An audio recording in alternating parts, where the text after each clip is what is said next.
Hi விவோஸ். அடுத்ததா சின்ன மருமகளில் என்ன நடக்குது அப்படின்னு பார்த்தீங்கன்னா, சேது வந்துட்டு தமிழை நினச்சி ரொம்பவே ஃபீல் பண்ணிக்கிட்டு இருக்காரு.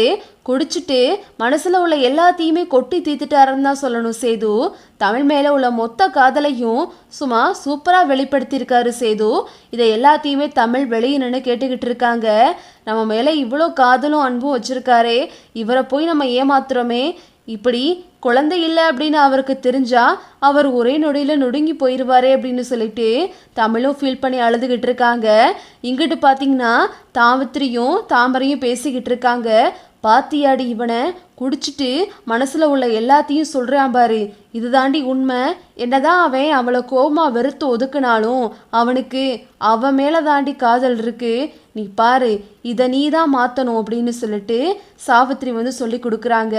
அப்புறம் சொல்கிறாங்க, சாவித்திரி இப்போ நீ என்ன பண்ணுற அப்படின்னா, அவன் குடிச்சிருக்கான், நீ அவனை கைத்தாங்களாக கூட்டிகிட்டு அவன் ரூம்குள்ளே போ. சேது வந்து உனக்கு எடுத்த மாதிரி காட்டிக்க. காலையில் எங்கள் அண்ணனை கூப்பிட்டு பஞ்சாயத்து வச்சுட்டு சேது வந்துட்டு உன்னோட வாழ்க்கையை சீரழிச்சிட்டான் அப்படின்னு சொல்லிட்டு சேதுவை வந்து உன் கழுத்தில் தாலி கட்ட வைக்கிறேன்டி, நாளைக்கு இது நடக்கணும் அப்படின்னு சொல்லிட்டு சாவித்திரி வந்து தாமரை கிட்ட சொல்கிறாங்க.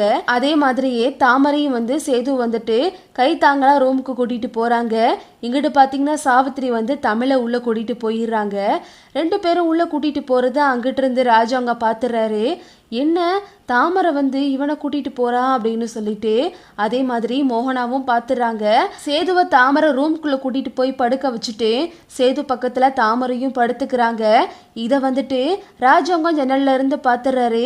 இந்த பொண்ணு என்ன இவை ரூமில் படுத்துக்கிட்டு இருக்கு அப்படின்னு சொல்லிட்டு ராஜாங்கம் வந்துட்டு கதவை தட்டிட்டு கூப்பிடுறாங்க.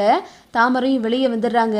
என்ன தாமரை நீ இங்கே படுக்கிற அப்படின்னு கேட்கும்போது, இல்லை மாமா கொஞ்சம் குடிச்சிருந்தாரு, அதனால் அவருக்கு நிதானம் தெரியல, அதனால தான் அவர் கூட படுத்துட்டேன் அப்படின்னு சொல்லவும், இல்லையே குடிச்சிருந்தா நீ விட்டுட்டு நீ வெளியே வந்திருக்கணும்ல, நீ ஏன் அவை ரூமில் தங்குற அப்படின்னு சொல்லும்போது இந்த தாமரை வந்துட்டு ராஜாங்கத்துக்கிட்டேயே திமிரா பேசுது. என்ன சொல்கிறாங்க அப்படின்னா, மாமா நான் என்ன தப்பு பண்ணிட்டேன்னு என்னை கேள்வி கேட்டுக்கிட்டு இருக்கீங்க, ஏன் நான் மாமா ரூமில் படுக்கக்கூடாதா? நான் படுக்கலாம்ல, அவரை நான் தான் காதலிச்சேன், இப்போவும் அவர் தனிமரமாக தானே நிற்கிறாரு, அவரையே நான் கல்யாணம் பண்ணிக்கிறேன், இந்த தமிழை வந்து விவாகரத்து பண்ணிட்டு என்னையே கல்யாணம் பண்ணி வச்சிருங்க அப்படின்னு சொல்கிறாங்க தாமரை. உடனே ராஜாங்க வந்துட்டு தாமரையை அடிச்சிடுறாங்க. என்ன சொல்லிக்கிட்டு இருக்க, இங்கே இருந்து போ, வயசு பிள்ளை பண்ணுற வேலையாயுது அப்படின்னு சொல்லிட்டு ராஜாங்க வந்துட்டு தாமரையை அடித்து விரட்டிடுறாரு. இதுதான் அடுத்தடுத்து நடக்க போகுது. இந்த வீடியோ உங்களுக்கு பிடிச்சிருந்தா லைக் பண்ணுங்கள், ஷேர் பண்ணுங்கள், மறக்காமல் நம்ம சேனலை சப்ஸ்கிரைப் பண்ணிக்கோங்க. தேங்க்ஸ் ஃபார் வாட்சிங்.